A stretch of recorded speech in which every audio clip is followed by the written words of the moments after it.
সময়ের সাথে সাথে সব মানুষদেরই কিন্তু পরিবর্তন হতে হয় বন্ধুরা। তো দেখো আজকে আমি চলে আসলাম আমার এই যে ভাঙা রান্নাঘরে। তবে এই রান্নাঘরটা আমি আবার নতুন করে করব, নতুন করে ডেকোরেশন করব, আর তোমরা এখন থেকে আমাকে এই রান্নাঘরেই দেখতে পাবে। তো যাই হোক, দেখো কালকে বাজারে গেছিলাম, আর এই যে বাজার থেকে কত কিছু কিনে নিয়ে এসেছি, যেইগুলো হচ্ছে আমার রান্নাঘর মানে আমার কিচেনের জন্য দরকার বিশেষ করে। তো সেইগুলোই আজকে তোমাদের সঙ্গে শেয়ার করি। দেখো কত কিছু কিনে নিয়ে এসেছি।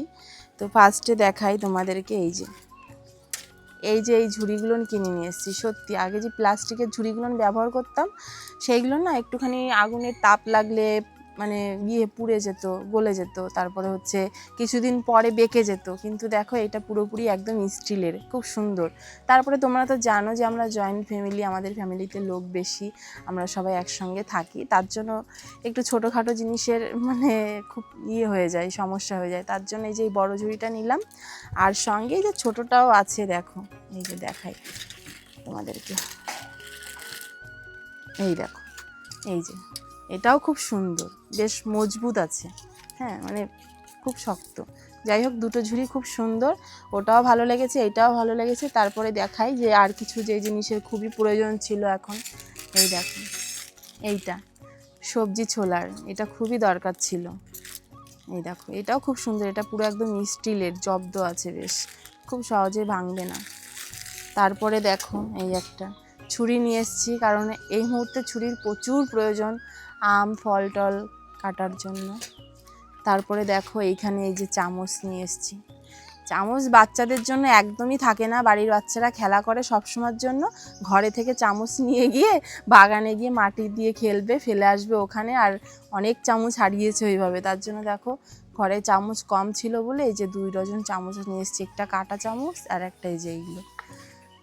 আর এই দেখো এইটা যেটার সব থেকে বেশি দরকার ছিল, এই যে এই কাউচিটা, বেশ খুব সুন্দর জব্দ, মানে যাই কিনেছি না কেন খুব ভালো মজবুত দেখেই কিনেছি, কারণ বারবার তো কেনা যায় না। আর এই যে আমাদের এই রান্নাঘরটা খুব তাড়াতাড়ি ডেকোরেশন করা হবে, আর ওই সাইডটা নেব, আমাদের ওই বাগান সাইডটা নেব, কারণ এখন এই যে যা গরম, তারপরে এই যে হাওয়া বাতাসের খুবই প্রয়োজন আছে।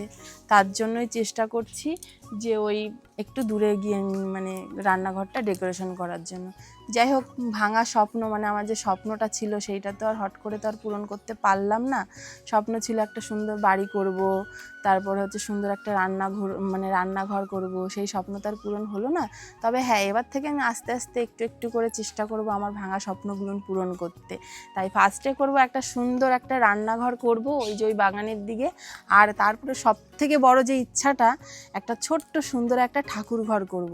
মানে এত সুন্দর করে করব, জানি এখন সেইভাবে সামর্থ্য নেই বলে একটু কিছুদিন লেট হবে, কিন্তু খুব সুন্দর একটা ঠাকুর ঘর করব, সেটাও তোমাদেরকে দেখাবো। কিন্তু এই মুহূর্তে একটু প্রয়োজন আছে একটা সুন্দর রান্নাঘর করার জন্য, কারণ এই যে একটা খোলামেলা রান্নাঘর, তো তারপর উপরে চালও ভেঙে গেছে, জল পড়ে, তো সেই কারণে এখন একটু তাড়াতাড়ি চেষ্টা করছি একটা সুন্দর একটা রান্নাঘর করার জন্য। আর এই বৃষ্টি বর্ষা আসলে এই রান্নাঘরে একদমই রান্না করা যাবে না। তো যাই হোক, তোমরা একটুখানি ভালোবাসা দিও যাতে আমার সেই ভাঙা স্বপ্ন একটু একটু করে পূরণ করতে পারি।